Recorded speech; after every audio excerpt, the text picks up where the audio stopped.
Numerology अर्थात अंक ज्योतिष ज्योतिष के अन्य महत्वपूर्ण भागों में जैसे हस्तरेखा कुंडली ग्रह ज्ञान में एक महत्वपूर्ण स्थान रखता है।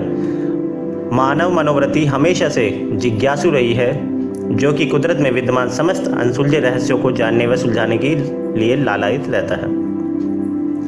इन्हीं रहस्यों में से एक अत्यंत ही गूढ़ व रहस्यमय विज्ञान ज्योतिष का भी है, जो मानव को अपने भूत वर्तमान और भविष्य में झांकने की शक्ति भी देता है।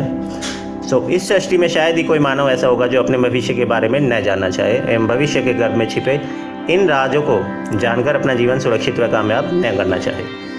इतिहास की बात की जाए तो अंकों के रहस्यों को जानने का प्रयास हजारों वर्षों से होता रहा है। हमारे प्राचीन ऋषि मुनि इस विद्या की शक्ति से भलीभांति परिचित थे। आज भी यदि देखें तो विभिन्न तंत्रों को बनाने में अंकों के समूह को एक विशेष क्रम में अंकित करके उन्हें सिद्ध करके ग्रह शांति व अन्य उपायों में भी यूज किया जाता है।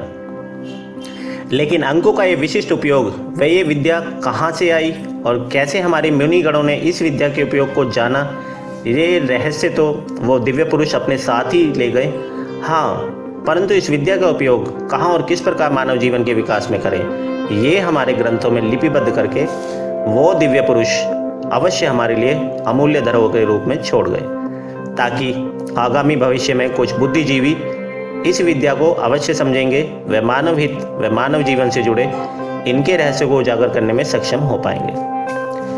आधुनिक युग में यदि इस विद्या के विकास की बात की जाए तो काफ़ी हद तक वेस्टर्न स्कॉलर्स को भी न्यूमेरोलॉजी के विकास का क्रेडिट जाता है, जिनमें से एक महत्वपूर्ण नाम विश्वविख्यात पामिस्ट व भविष्यवक्ता कीरो का आता है, जिन्होंने हजारों वर्ष पूर्व बेबीलोनिया और चाइल्डिया में भारत, मिस्र व यूनान आदि में प्रचलित अंक विज्ञान का वर्षों तक गहन अध्ययन करके मानवों के हितार्थ बताया व इस रहस्य को अपनी तार्किक व दिव्य दृष्टि से परखते हुए अंकों, राशियों व ग्रहों के आपसी संबंधों को जाना व सभी को इससे परिचित कराया है। कीरो की गणनाएं सायन सूर्य के संचार के अनुसार ग्रेगोरियन कैलेंडर वर्ष के 12 महीनों को ज़ोडिएक यानी बचक्र की 12 राशियों में विभाजित किया है, जिनमें जनवरी महीने से शुरू करते हुए दिसंबर तक सभी 12 राशियों को बांट दिया गया। एवं गौर देने योग्य बात यह है कि कीरो की ये गणनाएं सूर्य की गति पर निर्भर करती हैं, जिसका रिजेम्बलेंस हमारे हिंदू कैलेंडर से काफ़ी हद तक मिलता है। तभी इसका राशि संचरण महीने की 1 तारीख से ना होकर 21 तारीख या उसके आसपास की तिथि को होता है, जब हमारे देसी महीने शुरू होते हैं। जैसे चैत्र मास का प्रारंभ मार्च के 21-22 तारीख को होता है। एमईसी से प्रारंभ होती है हमारे बचक्र की यानी ज़ोडिएक की प्रथम राशि मेष राशि। एक एक माह का समय लेते हुए प्रत्येक राशि अंत में फागुन के महीने में मीन राशि के साथ 360 डिग्री का संपूर्ण चक्र पूरा होता है। चार्लियन न्यूमेरोलॉजी और ज्योतिष की ग्रह संबंधी गणनाओं को आपस में कनेक्ट करते हुए इन दिग्गज न्यूमेरोलॉजिस्ट ने मानव की जन्मतिथि व जन्म मास में ग्रहों के प्रभावों का संयुक्त प्रभाव बताते हुए आधुनिक न्यूमेरोलॉजी को समस्त मानव जाति के समक्ष अपने वर्षों के प्रैक्टिकल नॉलेज व शोध को रखा है, जिसका लाभ उठाकर मानव अपनी प्रवृत्ति व भावी भविष्य के बारे में जानकारी प्राप्त कर सके और एक कामयाब व सफल जीवन जीने में सक्षम हो सके। पृथ्वी को केंद्र मानकर हमारे सौरमंडल में सूर्य व चंद्र को भी ग्रहों में शामिल करके नवग्रहों की खोज की गई, जिसमें 3 अन्य ग्रह राहु यानी यूरेनस, केतु यानी नेपच्यून और प्लूटो को भी शामिल किया गया। लेकिन प्लूटो की पृथ्वी से अत्यधिक दूरी व छोटे साइज की वजह से इसका मैग्नेटिक फील्ड नगण्य मानकर इसे इतना महत्व नहीं दिया जाता। एवं राहु व केतु को छाया ग्रह का स्थान दिया गया। इस प्रकार सूर्य, चंद्र, मंगल, बुध, गुरु, शुक्र, शनि, राहु व केतु को मिलाकर नवग्रह का सृजन किया गया। इसी प्रकार न्यूमेरोलॉजी में भी 1 से लेकर 9 के अंकों को प्रधान मानकर गणना की जाती है। सभी जन्मतिथियों के योग को भी इकाई तक जोड़ा जाता है तथा 1 से 9 के बीच जो प्रधान अंक आता है उसके अनुसार जातक की भावी नेचर की गणना की जाती है।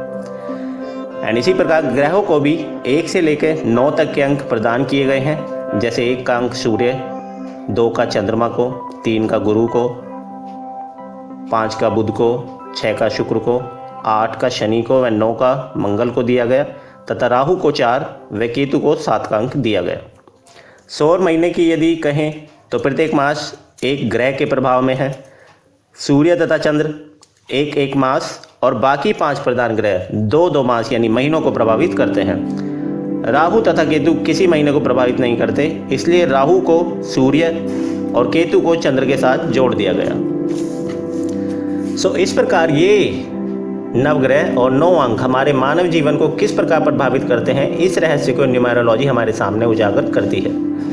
इंसानी प्रवृत्ति, स्वभाव, कर्म, व्यवहार, विश्वास इत्यादि इन्हीं अंकों के ग्रहों के आपसी संबंधों पर निर्भर करती है। उसकी जन्म तिथि व जन्म मास के ग्रहों के प्रभाव को यह न्यूमेरोलॉजी पूर्णतः स्पष्ट करती है तथा मानव जीवन गाथा का रहस्य खोलती है। सो फ्रेंड्स, ये था number, planets and human life का आपसी रहस्य। अपने आने वाले न्यूमेरोलॉजी के इस सफ़र में हम जानेंगे 1 से लेकर 9 तक के अंकों, ग्रहों व मनुष्य जन के रहस्यमयी संबंधों के बारे में।